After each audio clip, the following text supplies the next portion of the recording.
हमारा अगला सवाल नंबर 5 दिया है क्वेश्चन नंबर 3 का। यदि किसी भिन्न के अंश और हर दोनों में 2 जोड़ दिया जाए तो भिन्न 9/11 तो 9/11 हो जाती है। तो भिन्न कितनी हो जाती है? 9/11 हो जाती। यदि अंश और हर दोनों में 3 जोड़ दिया जाए तो वह 5/6 हो जाती है। तो भिन्न ज्ञात कीजिए। तो हम सबसे पहले यहाँ पर अंश और हर मान लेते हैं।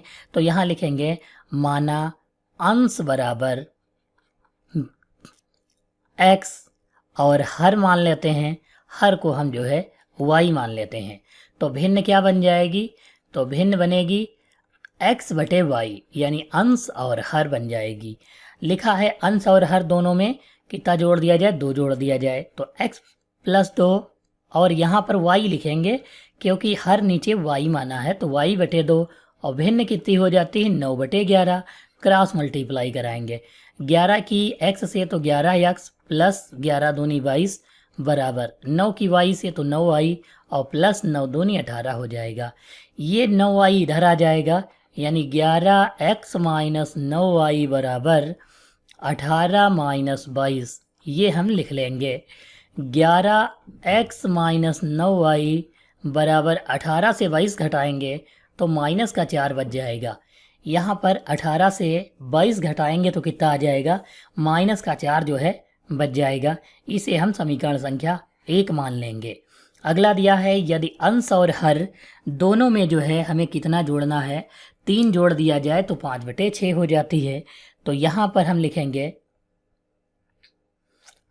x/y, दोनों में कह रहा है 3 जोड़ दिया जाए तो 3 जोड़ देंगे और भिन्न का मान कितना हो जाता है? 5/6। तो फिर हम इसकी क्रॉस मल्टीप्लाई करवा लेंगे। अब यहाँ पर 6 की x से तो 6x हो जाएगा, + 6 की 3 से तो 6 × 3 = 18 हो जाएगा, बराबर 5 की y से तो 5y और + 5 × 3 = 15 हो जाएगा। अब हम 5y इधर ले आएंगे या फिर हम 18 उधर ले जाएं तो 6x बराबर 5y + 15 और ये -18 हो जाएगा। ये 6 जो है इधर भेजेंगे तो बटे में आ जाएगा, यानी x बराबर बच जाएगा x बराबर 5y, 15 से 18 घटाएंगे -3 और बटे में 6 हो जाएगा ये वाला। तो यहाँ पर x का मान जो है 5y - 3/6 आ गया। अब x का मान हम समीकरण 1 में रख दें तो y का मान निकल जाएगा। तो हम लिखेंगे x का मान समीकरण 1 में रखने पर, किस में रखेंगे? समीकरण 1 में जो है x का मान रखेंगे। तो समीकरण 1 कौन सा है? ये वाला। तो यहाँ लिखेंगे 11, x की जगह पर लिखेंगे 5y - 3 और पूरे के बटे में जो है 6 है तो 6 लिख लेंगे पूरे के बटे में। फिर -9y, तो -9y बराबर -4 लिखेंगे।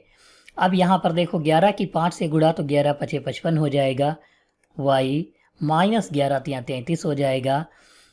ये गुणा हो गई 11 की। अब 6 की इससे अगर गुणा कराएं तो 6 नाम 54 हो जाएगा, यानी हम यहाँ पर 54y लिखेंगे और पूरे के बटे में 6 बराबर -4 लिख लेंगे। इसके नीचे 1 मानकर हम क्रॉस मल्टीप्लाई भी करवा सकते हैं। तो 55y से 54y निकलेगा 1y और ये -33 बच जाएगा। इसकी गुणा, इसको घटाने के बाद y - 33 की 1 से गुणा कराएंगे तो इतना ही रहेगा और 6 चौक 24 हो जाएगा, -24, ये 33 उधर जाएगा तो y बराबर -24 और ये प्लस का 33 हो जाएगा। 24 से अगर हम 33 निकालेंगे तो कितना बच जाएगा? 13 से, यानी 6 ये और 3 ये 9 बच जाएगा। तो y का मान कितना हो गया? 9। अगर y का मान समीकरण 1 में रख दें तो हमें जो है x का मान पता चल जाएगा। तो यहाँ पर y का मान किस में रखेंगे? y का मान समीकरण 1 में रखने पर, y का मान समीकरण 1 में रखने पर, अब हम y का मान जो है समीकरण 1 में रखेंगे। y बराबर 9 आया है तो ये यहाँ पर रखेंगे।